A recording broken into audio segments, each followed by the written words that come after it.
Today, we are here having a fireside chat with the founder of Somersault Digital, who is Lily, and she's the founder and based out of KL. And here with us today, the topic we're going to talk about is from fuzzy ideation to solid validation, the journey of home workout Malaysia.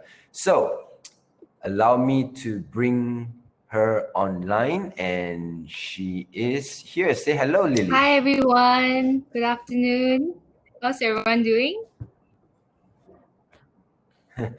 I think everyone is here waiting for you to share your journey. But before we all start, you can see on the right side of your screen, there is a chat box on top. If you can click on that chat image, and then you will able to see general and Q&A. So feel free to drop your message in the general side to say where you're from, how's the weather. We would like to know how is it over on the other side. And there is a Q&A button, so you can always click on that Q&A button if you have any questions that you want to ask Lily. Just put it there, and we will come to the Q&A session later on. So we are going to start the fireside chat by introducing Lily, and then she will basically share her journey with all of us. So allow me to do a very quick introduction. So once again, welcome everyone to Startup Grand Sarawak, and we have today is Lily, who is the founder of Somersault Digital, a company that provides sports digital marketing services such as virtual communities, virtual run organization, and sports copywriting, a passionate fitness enthusiast and runner. So Lily's mission is to inspire fitness. So I don't want to read out or introduce her more by the profile. Lily, would you able to give us a bit of your background and what actually just a little bit more about who you are and what did you do before this, and then what are you doing now? Yeah, as well? sure. Thank you, Malcolm, for the kind introduction. I'd love to elaborate more. First of all, thank you everyone for tuning in, especially for dedicating your Saturday afternoon here. Ask questions at any time. I'll try my best to answer. So about myself, as Malcolm said, my name is Lily, and basically I run a sports digital marketing company called Somersault. And this company, it used to be a sports apparel company actually. So we actually pivoted to sports digital marketing this year itself. And since we pivoted, we have Home Workout Malaysia to as one of the brands underneath Somersault Digital. So yeah, so I would love to share more about my stories, but this is the brief introduction about it. Yeah. But before you venture into Somersault Digital, what were you doing actually? So I'm actually from a corporate background. So I'm a certified accountant, CPA Australia. I worked in PwC Malaysia for about 7 years. So but my passion has always been fitness. Accounting is the language of business, so that's why I studied it. I always knew I I wanted to start a business of my own. While I was figuring out what business to start, so I ventured into the corporate world, gained a lot of experience, and this Somersault is actually a side business that I started when I was in PwC itself. So I was an auditor for 2 years, and then I moved to business development. Yeah. So during business development is when I started the side hustle. That's what people call it, right? Yeah. So yeah, so you want me to share a bit more about that? It's a long story because well, I mean, we are here to hear from you, and you can share a little bit more, and then we can basically dive deeper. So then I did. So when I was side hustling it, I started out selling sports apparel. So it was like those fashionable sportswear, and I wanted to provide sportswear at affordable prices. After 2 years, I pivoted it to running costumes. So I decided to focus like a bit more niche market. And my intention was to make running fun. So after sports apparel, which was like a wide range of sports, I decided to focus on running, which was truly my passion and where I felt I could deliver the more value. So yeah, so then I did running costumes. This year alone, I actually quit my job last year, November last year, to work on this business full time, because the running industry was actually picking up, and we spent a lot of time bringing the fun run culture and dressing up in runs into the running industry. So we wanted to create a brand underneath Somersault, which is a tutu run, and we wanted to kind of make a brand that's owned by Somersault. So obviously, you know, as everyone know, like this year, all our long-term planning is kind of not say gone to waste, but dormant at the moment. Yeah, so that's when I discovered a different path for Somersault, and I created a digital arm for it, which is Somersault Digital. And how I came about with it was via a lot of experimentation during the lockdown period. You know, a lot of testing, a lot of community building to kind of find out what is my next direction. So that's how like Home Workout Malaysia came about. Yeah, and Home Workout Malaysia is basically a virtual community to encourage people to work out from home, and it started from there. Yeah. Right. So it seems like you have this like it just came. I think it just came naturally to you that like you want to start something, you see something there, or you found a problem and you just want to solve it, and you pretty much just thought about it, and then you just, hey, let's do it, that kind, right? So it's which what we always call that, it's the ideation stage, whereby you have these ideas and you just put it out there, and how are you going to validate? So basically, how you validate your ideas are basically just setting it up and let it run, and let's see how it goes, and what are the feedback, and what are the kind of acceptance level from the public. Yeah, so because I think most of us actually know that home workout was kind of gaining popularity during the lockdown, right? Because that's what everyone can do at home. When those fitness goers, gym goers, they have no other outlet except home workouts. So that got me thinking about like what's the potential of the market, the home workout market. And I wanted to quickly validate it. And that's when I thought like maybe I should start a Facebook group and see if people would like to follow the Facebook group, whether there's actually an audience. So yeah, that's exactly the thought process behind it. Yeah. Right. So what was the greatest challenge that you faced during the whole MCO? I mean, the lockdown time. And I think that's when Home Workout Malaysia was sort of being launched, right? Yeah. So greatest challenge, was it in doing the home workout Malaysia? In actually running? Yes. Like literally when you created this home this platform, like when you have this idea and now you are putting out there and test it. So during that lockdown, what kind of a challenge do you face?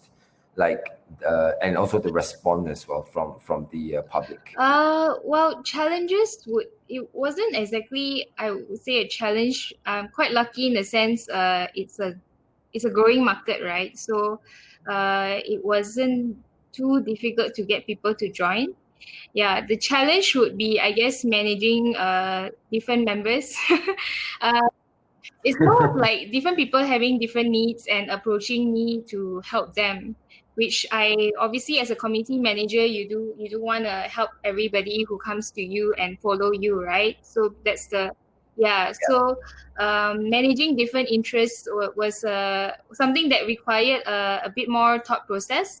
Yeah, and you cannot overpromise people, because then you end up pleasing certain parties but not catering to other parties' needs. So sometimes it might even be better not to partake in certain initiatives yet while you think about it, especially when you're trying to experiment with something, especially in something that's exciting and everyone wants to be a part of it.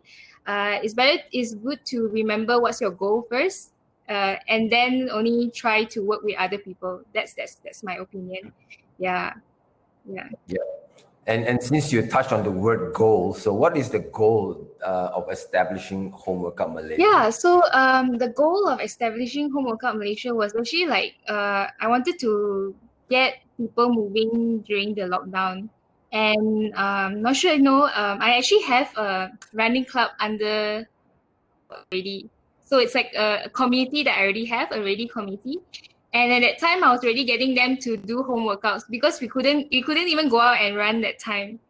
So yeah, so since then I was like, hey, since this group of people like to do home workouts, maybe there are other non-runners who are also thinking of doing home workouts. Maybe I should like expand the group a little bit. So I created a separate virtual space for them to be at. So that's the kind of the thought process that goes behind it. And no intention is to get people moving, Malaysians moving. So that's why we call it Home Workout Malaysia. And at the same time, I felt the fitness businesses were actually impacted quite badly during the lockdown because people didn't know what's the next steps. They were going online and stuff, but they were looking for followers, audience, and stuff like that. So I thought it would be good to also have a platform for them to partake in. So the idea was to have this platform to help fitness businesses promote their stuff. So I allowed them to promote during that period. And we even have a hashtag support local. Yeah, so that's it's like a dual purpose mission at that time. Yeah. Yeah, and you were talking about platforms, right? Like how you engage with your members and fitness instructors. I mean, why? I mean, all of us know about social media, and there's so many type of social media out there. Why did you decide to choose Facebook as the place to start? Facebook is because of accessibility actually. I felt I was thinking more in terms of user experience. Like since everybody is already on Facebook, why do you want to direct them to a separate platform to get started? And it requires additional effort to get people to download additional app or sign up additional thing. So yeah, I felt like if you want to quickly validate something, you should go where everybody is. Yeah, and go and reach out to them and validate there. And later on, maybe if you want to create something of your own, you can drive the people. Once they're hooked into what you're trying to, your mission and everything, then they're more likely to follow you to a separate platform when you want to to actually do that. Yeah. Right, and so like so with that, right? How's the so how long does it take you? How many members do you have now actually for Home Workout Malaysia, and how long did it take you to build that number of followers or members? I have 1.1K, so 1,100. I mean, the exact number I can't remember, but I think it's like 1161. Yeah, and how long? I would say 6 months. 6 months. It took us 6 months to grow. Was that were there a goal for you to like within how many months you want to hit how many members or followers, or that is just something that you just let it be? Well, I could see Malcolm, you helped me as well. You were like, this No, no. right? You were like, oh, let's try and aim for 1,000. I mean, everybody obviously, when they grow a community, their idea is I want to grow it as big as possible, right? So for me, like, I mean, I think the first that you want to aim for is 1,000 for a Facebook group to gain some credibility. So I was hoping, back of the mind, I was hoping to get 1,000 before end of the year. So yeah, especially after seeing the growth rate, then I felt like, oh, it's achievable, Then like, but not very like, oh, by November I must have like 1,000, that kind of thing. Because actually, personally, I feel engagement is more important than numbers. Yeah, so it's about whether the people, even if like I have 500 people or 400 people, whether those people are actually they're drawn to your mission, whether they actually want to partake in your virtual activities and whether they're working out. To me, that's a better measure of success of a community itself. Yeah. So what do you think? What do you think of a Home Workout Malaysia community now? I mean, you have already like reached 1,000 followers, and you mentioned about engagement as well. So how is the community now in the platform, which is Facebook platform? How is it now? What do you mean by how is it now? How has it evolved or changed? Like what, like basically like when it first started, and like how do you feel the community? Are they engaging with each other, or are they engaging with the Uh, instructors, or are they engaging with you as an organizer when you organize different kind of Activities. Yeah. activities or initiatives? Because for my understanding that you are actually testing, Yeah. or we call it Yeah. validating, before you have a prototype. I remember you mentioned to me about like you want to build this into a Yeah. startup, whereby you want it to have a proper prototype that can basically support fitness instructors to move from offline to online as Yeah. well. And with that, I think this is the journey that you are going through now. That's why in the very beginning we mentioned that from ideation and to validation, and now you are actually at the validation stage, but you are using a free platform, which is Facebook, to build that community and to see how the responses are from the public and also from the instructors, from the fitness industry.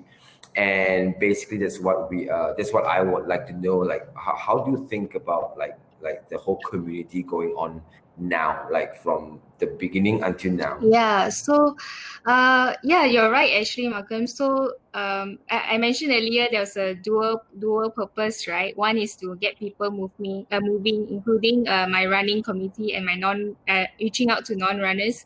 At the same time, I wanted to help fitness businesses and fitness trainers find a way to go online and get an audience and hopefully convert them into customers, right? So yeah, so what I did was I was testing out different features within the group itself, stage by stage.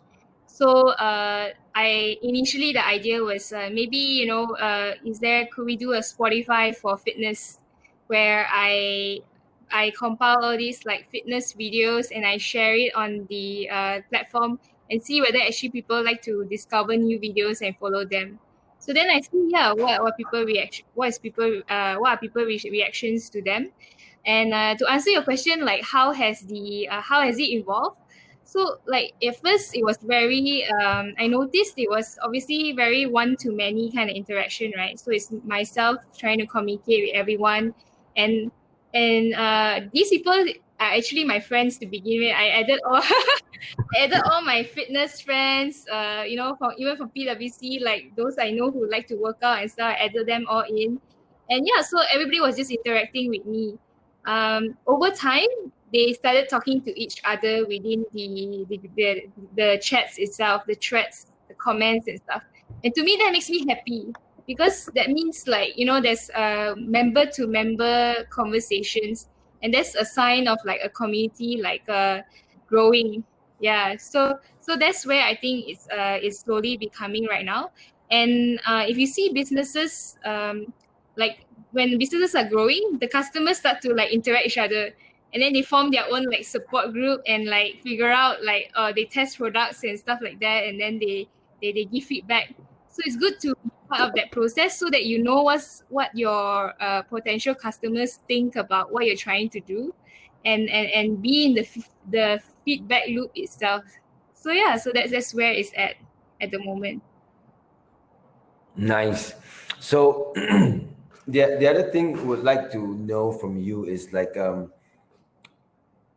what do you aspire to achieve, of course what you want to achieve is to have that prototype uh, and to kick off that startup that uh, you wish to have, right? Yeah. So what is the thing that basically motivates you now or inspire you? What motivates me now? I guess Because I mean, I categorize you as a community builder because you are building a community. yeah, So as a community builder, it's always giving, right? yeah, Because you are giving in a sense of time, and that's the most that's always that's the most that I mean, that takes up a lot of effort, right? You keep on giving. Like you have to think about content, engagement, and stuff like that. How do you connect everyone as well to keep it hype? It's very different when you do it in person, but online, it's always like people can choose to just like ignore it, or they read it, but you don't know whether how are they going to respond to it, or how are they going to express it, because you can see them, right? The expression and stuff. So that's a lot of burn rate actually, right? But what motivates you, and what inspires you to keep moving, and to go towards my your goal, yeah, which is that prototype yeah. for that startup. I would say it's the people. Like, I mean, I'll be lying if I said like I'm like constantly motivated all the time to be a people person. I am by nature a people person, but I mean, it does require a lot of energy as well, right?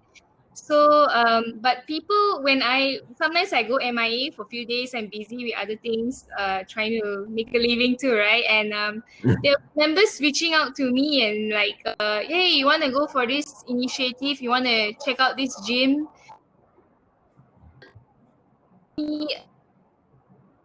Sometimes it's not you having to drive everything. It's people who are driven by the mission. People want to follow Lily. I'm just the ambassador, that kind of. Yeah, they all then when I'm busy, they want to be the one driving it, and I'll say go to the gym, and then I'll try to come if I can, that kind of thing. So like just recently we went to Ozone Fitness, right? And at first I wasn't sure if I could make it because I had quite a packed schedule. But the members started getting excited when I promoted their free community classes. They had some classes, and they were asking me, Lily, are you going? So I was like, oh, okay. So I'm expected to be there. So that's the time when, there are some times when I'm driven by that, and I'm like, let's go. Then I went, and it's nice to meet and greet people. Of course, we social distance and everything. But so we it's nice to have an element of virtual and physical element. So at the end of the day, all these virtual communities, they're just mediums, but the essence, the soul of it is a community that can go anywhere. Yeah. So That's so I would say the members motivate me. People who are motivated by the mission motivates me, and my mission motivates me, which is to get people moving. Results. People telling me. Sometimes you just need to put yourself out there, and then you can to see what's going to happen. So I just started the platform. I have one intention, but then I realized there's so many other benefits as well. So I get like personal instructors dropping me voice notes and saying like, they say, hey Lily, someone actually gave me a job from your platform. They knew me from your platform. And then when I say, oh really, who is that? And then when they tell me the name, I don't even know who is that. So that means I'm sorry, the person who's listening, but it's they are but what I'm trying to say, there are a lot of quiet, silent members as well, but they are actually observing, they're benefiting from it as well. So these kind of results are what motivates me right. as well. So hearing all this, and like we mentioned from the very beginning, we're talking about this is a validation stage, right? I mean, from idea to validation. so how how do you think it is how do you think whether is it super important to validate an idea? I mean, like, because a lot of time, everyone has ideas. Like we all go to mama stall, having coffee, chit chat, right? And then some random ideas just came out, right? But how do you see that your journey now, like how important it is to validate an idea? Yeah, okay. I think it's very, very important. In fact, I think it's like the first step before you want to start and invest money and pour in money and time into your business. Like, yeah, I think everyone should validate their idea first. And I didn't know this immediately as well. Like, I learned over time. I read a lot of books, like, Lean Startup. Yes. Yeah. So, yeah, and also, by watching, listening to how other owners validate their ideas and telling us the mistakes that they make. That's when I realized, it's very important to validate your idea. And it's important because it helps you save time, effort, and heartache. Because it's a lot of, it's not what we think is a great idea, may not be what the market thinks is a great idea. So the first step is always to validate it and find out whether your idea responds well to the market. Sometimes it's the timing as well. So that's what you need to validate. Is it the right timing? Are people open to it? I mean, if Home Workout Malaysia started like any other time, maybe it will pick up, but then it wouldn't be as the growth rate wouldn't be as fast as this year, in my opinion. Right. Yeah. So there is a lot of ways of validating it as well. Like some people would choose to do surveys.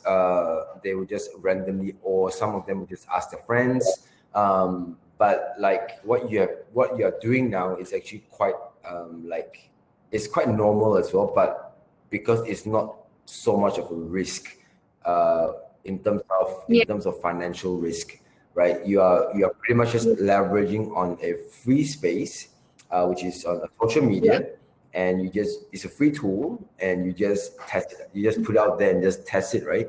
Until later on that you see what are the kind of responses you get, the data, and then that's how you actually putting things together piece by piece and to build your prototype in a few months' time, I guess, right? Yeah, hopefully. So besides Home Workout Malaysia, right? So through this validation process of the, do you see this somehow guiding you for your other businesses as well, which is basically a running business? That you see that through the validation process of Home Workout Malaysia, does it affect you to how you manage your other businesses? Does it affect me as in Like does the learning yeah, the maybe like, because this is a learning journey for Home Workout Malaysia, right? Yeah. And there's no monetary involved actually. So pretty much you just want to see where will this take you, right?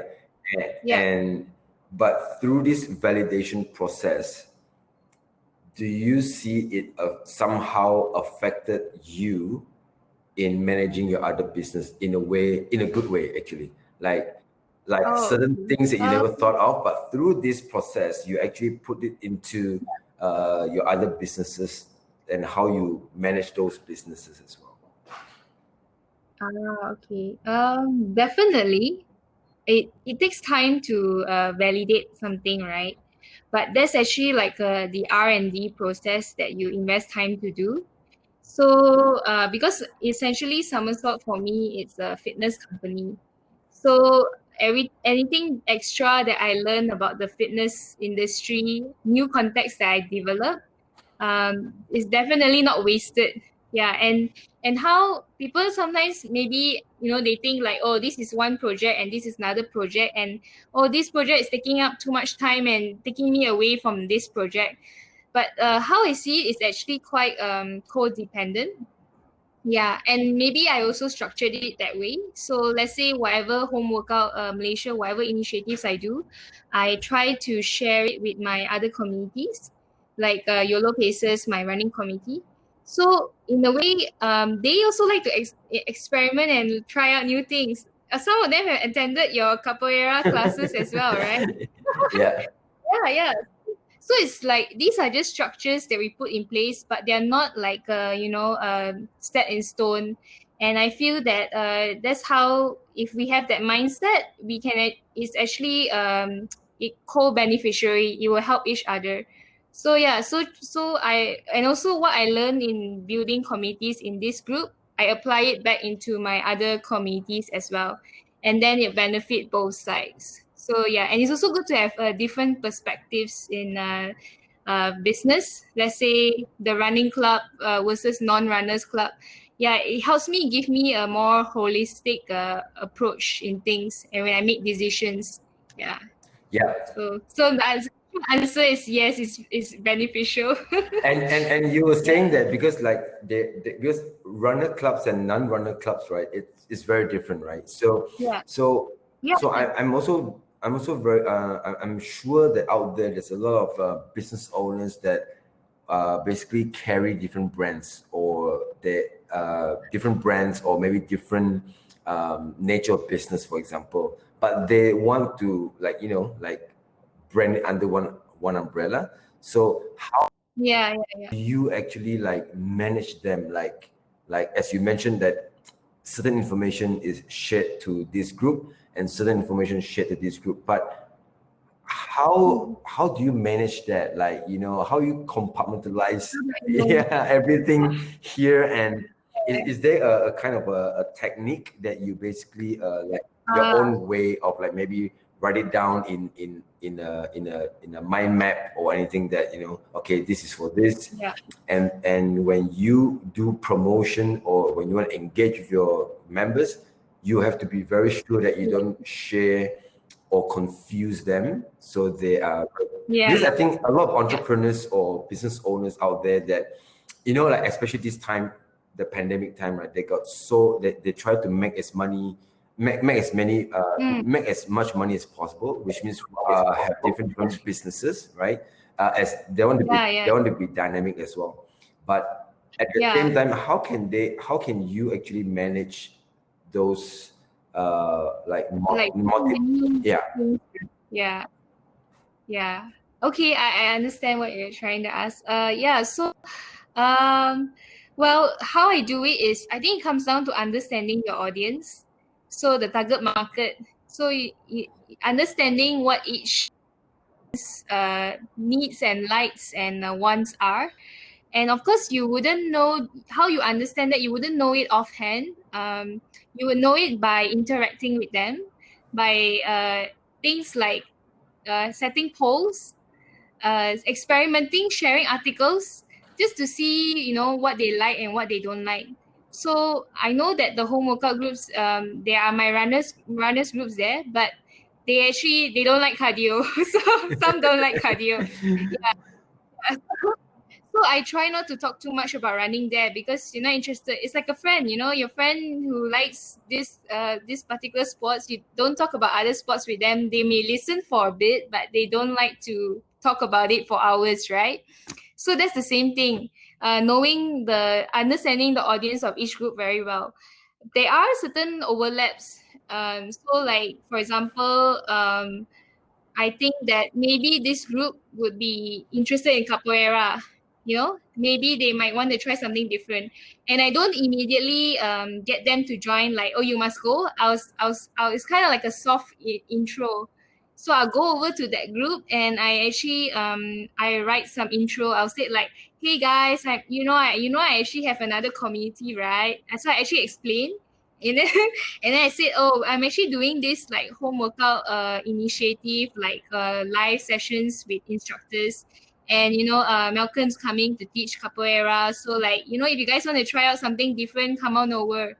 So yeah, so then they know the context, then they'll come over. And I don't do it too often actually. So it's only where I feel I have a gauge, I think they might be interested, then I invite them over.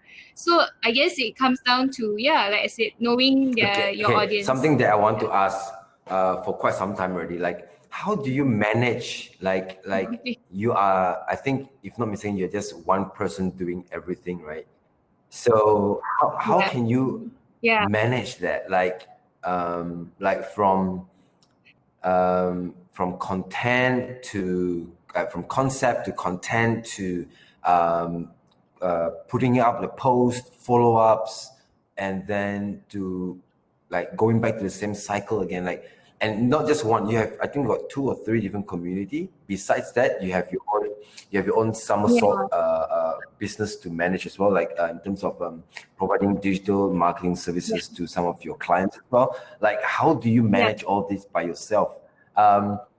Do you have any kind of like automation tools that helps you, or you have 1 or 2 people that are from the community that volunteering themselves to assist you, and how? Yeah, so okay, that's a very good question.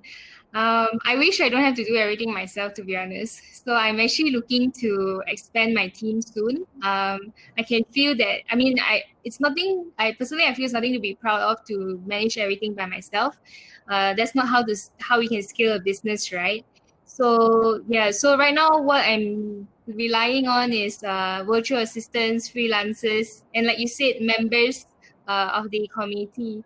So I try to obviously not get free work from them, but see what I can offer in terms of non-monetary benefits to them. So the like for example, YOLO Paces, my running club, we were experimenting with a lot of virtual runs, and some of it were causes that the community members they believe in. So I just reached out and said like anybody wants to be a part of this, and then some of them put up their hands, and we will form like a mini community for itself. So they're busy people, so I try not to lock them down with like, the whole year you have to be my community member, that kind of thing. Yeah, I just say, okay, let's just work on this project together. And I try my best to make it easy for them by creating processes. So I have a lot of templates and processes for them to go and make their job easier. For example, like for virtual runs, we were looking for sponsors. So I would write templates, those sponsor request templates for them, and their job is to send it out and maybe do a bit of liaising, that kind of thing. So systems, everything, those kind of things help to make jobs easier, processes and systems. Yeah, and relying on community members at the moment. So, and wherever I have any benefits to give back to them, let's say certain partners, sports brands come to me, and then they say like, oh, I need someone to help market something. Can your community do it? Then they'll give me free running slots. So I'll give it back to the community. So these are my way of thanking them for their time and supporting us. So yeah, so that's how we function at the moment. And for someone that is from a corporate background and yeah. and coming in full time to be a freelancer for digital marketing in the industry of digital marketing, and would you encourage any current corporate workers to have side hustle? So I mean, not asking them to quit a job and jump into something, but like, would you encourage not just corporate workers, or maybe not corporate employees, but also at the same time, like any business owners or entrepreneurs, like besides doing what you do day to day, would you encourage them to have a side hustle? Just like a kind of a, sometimes we need to have something that will help us to, like to boost up the morale or boost up some kind of motivation that motivates us to push ourselves further, like rather than just being just like this, right? So I mean, do you encourage that? Yeah. Yeah, I definitely do. Okay, I will first say it's not easy lah. It's not like, oh, some fun fashion side project to do, because if you think of it that way, you won't continue it for long. It's just be something you do when you're free. But actually trying to start up like a maybe a bit profitable side hustle, it takes up a lot of time and commitment, a lot of saying no to social events. But the benefits are that again, like how I say, things are not so compartmentalized. Sometimes it's what you learn in your whole 24 hours, it benefits you in many ways. So the skills that you learn from your side hustle, you can actually apply it in your full-time job. And I believe, like when I was in PwC, I did apply some of the skills that I learned in my side hustle into my. It gives you like a broader perspective, and it does push you to manage your time better as well, because you have limited time. So yeah, so I think that's why I think a side hustle matters, but it's not for everyone, because you do have to sacrifice quite a fair bit. So it's really, if you really want to do something, then I would say lose out. But yeah, choose And when carefully. you say choose Yeah. carefully, is also one part of it is also about like what side hustle are you going to do, right? Is there a value Yeah. for yourself or for the community, right? So that is also one part of it that I Yeah. think when we say think carefully, or Yeah, it's very important. In fact, like I mean, Malcolm, I can also say for yourself, like how it benefits both sides. Because even when we first interacted, it was you as your side hustle, right? It's a capoeira instructor. So I felt you were very professional, and I felt that it was because of your corporate, not corporate, but more like your full-time job experience that really made you a more structured, more professional. And you run this kind of fire chat sessions all the time, so like how to make the sound and music, everything work. So it's really all these skills, is all at the end of the day, is what skills can you get from whatever business that you do, whatever job that you take, that makes you like a better right. person. That's what I So think. Yeah. what would be your advice um, to entrepreneurs and community builders out there, besides what we just talked about? But now is what would be your advice for any entrepreneurs or community builders, or even fresh grads out there? I see. Okay. My advice is that, like, you need to remember your mission, why you started, because the journey is hard. Everyone says that, it's true. It's really hard, and sometimes, especially during this pandemic, you tend to forget why you started, and you start to question yourself, and you may make decisions just for your livelihood, right? You want to survive and just put food on the table.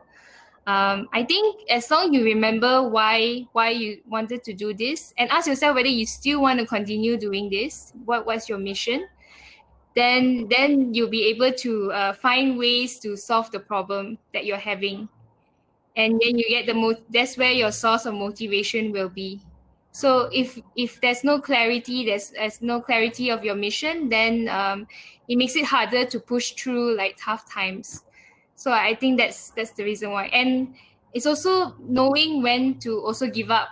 So when you feel that this is no longer what I want in life, and that's okay. um there's wisdom in knowing like what you want to continue doing and what you want to give up. So I guess at the end of the day, yeah, it's really thinking through these important questions. Yeah. Nice, nice.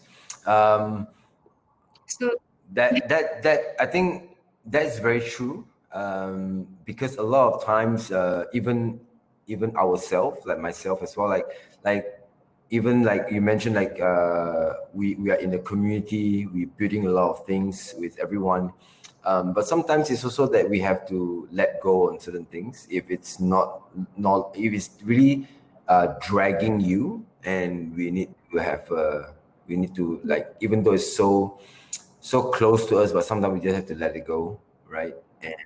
And but yeah, before we let go, the one thing I also want to to share in a quick one is also to say, like, if you have an idea, try it, right? It's just like what Home Workout Malaysia is, right? It's what you have been doing, right? So there's no monetary involved. You don't need a lot of money, right? You don't need to hire someone to build something, right? So whenever you have an idea, just write it down on paper. Talk to a few friends, and if some of your friends don't give you that kind of positive feedback to it, then you can look for some other friends, right? Or maybe your work colleagues or anyone. And from there, you write down and collect some data and think out of the box, be creative. There's a lot of ways you can try it, right? And then it takes time. It's not overnight. It takes time to build, right? And then you can validate by following Lily's footstep, using a social media, free tool, free platform, to build what you envision. And then later on, along the way, I believe that you met a lot of amazing people that can have all those skill sets. Then later on, you can basically work with them that you never know as well. Am I correct? Yeah, exactly. Like I gain much more than I set out to gain, to be honest. Like, yeah, that's the beauty of doing an exciting project, or and having a mission. Like you really do gain much more than you Right. set out to gain. Cool. Like, yeah. Friends. So it's really like time flies by talking to you and listening to you, and time really flies. And before we wrap up the whole fireside chat, we have the Q&A session now. So any of you listening to this fireside chat, if you have any questions that you want to ask, or you want to not question, but if you need any form of advice or pointers, feel free to put in your question in the Q&A, and we will take them. So for now, we have 3 questions here already, right? The first question is from Johan. Any future plans you are excited about for Home Workout Malaysia once pandemic is over?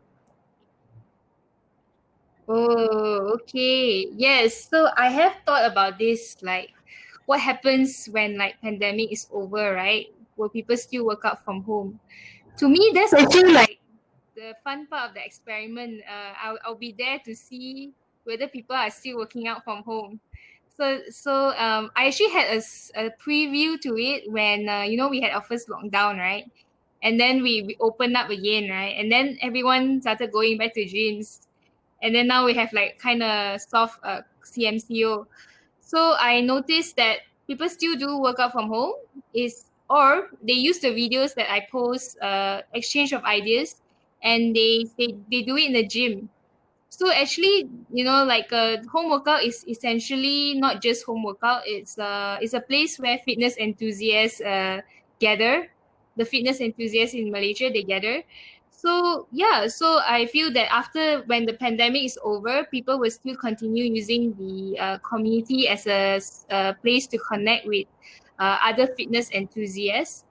And in terms of specific plans, I've actually the community evolved over time. So I actually our banner, right, expanded it to like home, outdoor, and street. So that's kind of me trying to prepare ourselves for when the pandemic is over. I'm hoping to expand it to these other categories. I guess you guys can be the first to hear this. I've been talking to this community brand called Open Bars. Yeah, and Open Bars is this initiative. They basically create like outdoor parks for at marginalized neighborhoods. So their whole goal is to get people to work out at these bar parks, and not get involved in crime and petty crime, and give them something productive to do. So yeah, I hope to be able to champion this initiative, and get the home workout people to get involved, that kind. So that's one of the projects we have in mind in the nice. pipeline. Then you're gonna see some kind of a collaboration between Home Workout Malaysia with Open Bars, and who knows, right? Later on, maybe they will have a little tag at the side there on the bars to say, driven or Driven powered by by- Home Workout Malaysia and stuff like that. But that's amazing. That's Yeah, amazing. yeah. So next question, same from Johan. Do you have plans to expand beyond Facebook, like Instagram, TikTok, LinkedIn, at the same point? That's a good question. In fact, you're giving me ideas, Johan. So, well, for now, I kind of like choke the brand in Instagram. I created, as Malcolm said, I'm a one-person show, so I don't have time to manage that yet. Anyone here who wants to be, reach out to me. Yeah, so for now, I'm hoping to have these two, Instagram and Facebook. I think they are quite complementary. So I'm going to keep them. TikTok and LinkedIn, not so much. Maybe in the future, when we expand our team, then we can presence that those platforms. Right. Yeah. So the last question we have for now is from Kiman.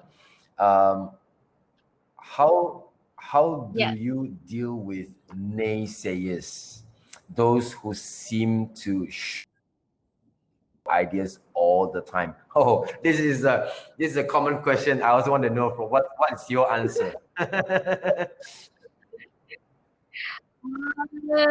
Yeah, so I have listened to them in the past and regretted it. So that's when I learned not to listen, especially when I listen and then I see someone else take my idea and make it a success.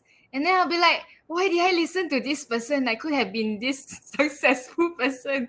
So so that's when I realized, not everybody knows the right answer. And it all comes down to just focusing on the work. Like, if I did ask around, should I start this Facebook group and stuff, and different people had different response. At the end of the day, just go and do it lah. Like, yeah, it's really down to what we can just do it. That's what people say. When we do it, then we have results to bring it back to them. Whether But of course, fail like, or don't whether it sink or swim, right? Yeah. But also, I know time is finite, right? You can't spend your time testing everything. So after you just hear them out. Like, sometimes naysayers have a point to say as well. So you just evaluate by yourself and think whether is what this person is saying does it make sense? If it's just more like them projecting their fears, or they have lack of experience in that field, and then they can't really give you a educated opinion, then I feel you don't really have to take it too seriously and just kind of like, okay, noted, kind of thing. Yeah, so just focus on the work, get results, and that's the best way to deal with it.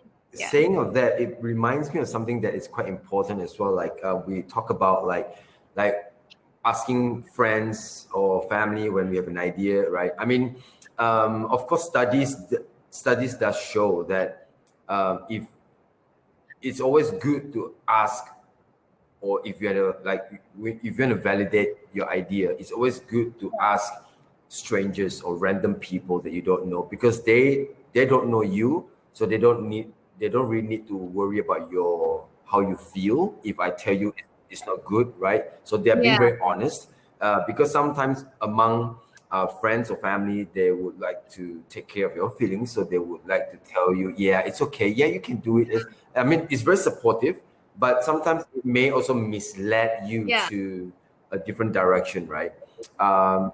So I still think that like what we shared today or what you shared today also, it's about like, you can ask, like if you have an idea, you can ask anyone, you can talk to your friends or anyone, but it's still what you just mentioned, very important, that you need to know that if you think this idea will work, but if you only think it doesn't, it will never work. But it's all about execution, right? Whether you just do it, but whether you how well do you do it, it's a process, right? So I think that's why you also said that the connection is lagging a bit. right, sorry. So what I was saying, that I think just with the tagline, just do it, or being able to execute the idea that you have, it's important. But that's why validation that you mentioned, validation, it's still very important, because this is where you get the most feedback. Like I said, there's a lot of type of ways to do validation. Either a survey form, or it's either like what you do, like you just put it out there on the free tools, and then you see how it goes, right? Yeah. Yeah. So I just test it out, Yeah. kind of thing. So, It's an indirect way of people responding to you. They don't respond with words; they respond with their reaction towards your product, that kind of thing. yeah. Nice. Thank you so much, Lily, for your time and sharing with us the journey and some of your tips and tricks, right? And also the advices that you shared to all of our listeners. We are wrapping up soon, but the last part that we will be doing, it's called rapid fire. So I got 4 questions here for you. Oh my! This is a surprise question. I didn't know. This is a surprise. This is a surprise question, right? So we just want to let our listeners know a little bit of you as well through this rapid fire. Okay. So don't take too long to think about the answer. Okay. Okay. All right. So the question that I'm going to throw to you now. The first one is planking or weightlifting. Weightlifting. Wow.